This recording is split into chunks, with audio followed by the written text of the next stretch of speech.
Toutes choses concourent au bien de ceux qui aiment Dieu. Romains chapitre 8, verset 28.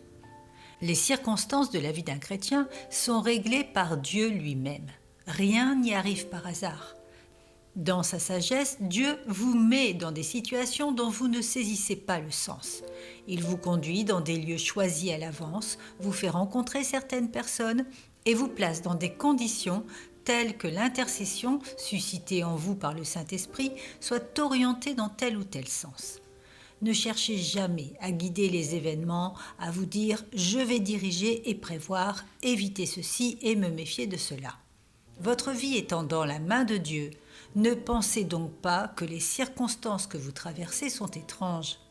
Votre rôle dans la prière d'intercession, ce n'est pas de souffrir l'agonie de l'intercession, mais de profiter des circonstances ordinaires où Dieu vous place, des gens simples parmi lesquels vous vous trouvez, pour les apporter devant le trône de Dieu et donner au Saint-Esprit l'occasion de prier pour eux par votre entremise. C'est de cette manière que Dieu, par le moyen de ses enfants, atteint le monde entier. Suis-je un obstacle à l'œuvre du Saint-Esprit en restant dans le vague ou peut-être en me substituant à lui ? Dans l'intercession, il faut que l'homme fasse sa part. Et sa part, ce sont les circonstances dans lesquelles il se trouve et les gens avec lesquels il est en contact. Ma pensée doit être comme le sanctuaire du Saint-Esprit, afin qu'à mesure que je nomme ceux pour qui je prie, le Saint-Esprit intercède pour eux.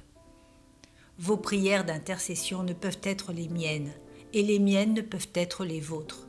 Mais en chacun de nous, le Saint-Esprit prie pour telle ou telle personne qui a besoin de cette intercession.